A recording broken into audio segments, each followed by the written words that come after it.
এক নজরে আপনার মনে হতে পারে এ যেন ফ্রেঞ্চ ফুটবলার কিলিয়ান এমবাপ্পের মতো গায়ের রং, মাথার চুলের ধরন।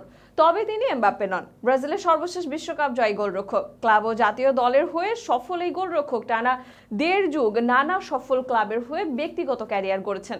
সাবেক এই গোলরক্ষককে নিয়ে বিস্তারিত থাকছে সিফাতুল ইসলাম তানিমের লেখা প্রতিবেদনে।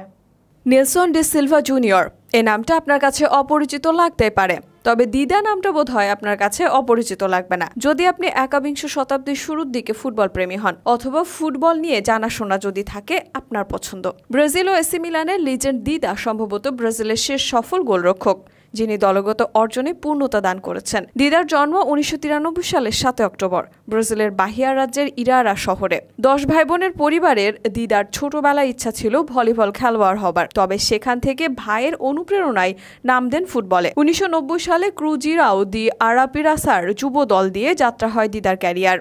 এর পরের বছরই যোগ দেন নিজ শহরের ক্লাব ভিটোরিয়ার যুব দলে। সেখানে থেকে আবার 1994 সালে যোগ দেন ক্রুজিরোর হয়ে 4 বছর খেলার পর দিদা যোগ দেন সুইস ফুটবল ক্লাব লোজানোতে। তবে তাদের জার্সিতে মাঠে নামা হয়নি দিদার। ফিরে এসে যোগ দেন ব্রাজিলের ক্লাব করিন্থিয়াসে। 2000 সালে 5.2 মিলিয়নে এসি মিলানে যোগ দেন দিদা। তবে সেখানকার মূল গোলরক্ষক ছিলেন না তিনি, ছিলেন তৃতীয় পছন্দের গোলরক্ষক। তাই এক সিজনের জন্য তাকে আবার করিন্থিয়াসেই লোনে দেওয়া হয়। এরপর 2002 সালে ফিরে এসে এসি মিলানের গোলবার সামলানোর দায়িত্ব পান দিদা। এসি মিলানের হয়ে 4 সিজনে সম্ভাব্য সব শিরোপা জেতেন দিদা।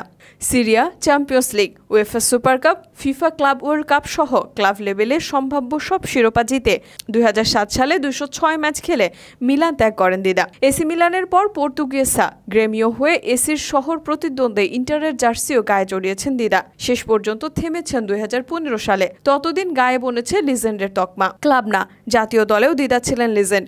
যুব দল থেকে ভালো করে জাতীয় দলের সুযোগ পেয়েছেন। জাতীয় দলের হয়ে মোট 91টি ম্যাচ খেলেছেন। যুব দলের হয়ে অলিম্পিক, কোপা আমেরিকা ও বিশ্বকাপ জিতেছেন। বিশ্বকাপ, কোপা আমেরিকা ও কনফেডারেশন জিতেছেন ব্রাজিল জাতীয় দলের হয়েও। ব্যক্তিগত অর্জনে ফিফার সেরা গোলরক্ষক হয়েছেন।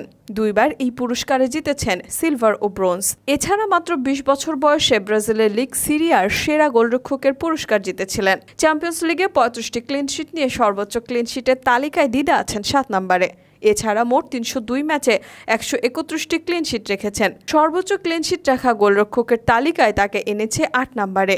মোট প্রতি ম্যাচে দিদার ক্লিনশিট 0.43টি, যা অলিভার কান, থিবো কর্তোয়াদের থেকেও বেশি। দিদার এই অর্জনের জন্যই তাকে মনে রেখেছে ফুটবল বিশ্ব। তাই তো এলিসন, এডারসন যুগেও অনেক ব্রাজিলিয়ানদের সেরা পছন্দ দিদা।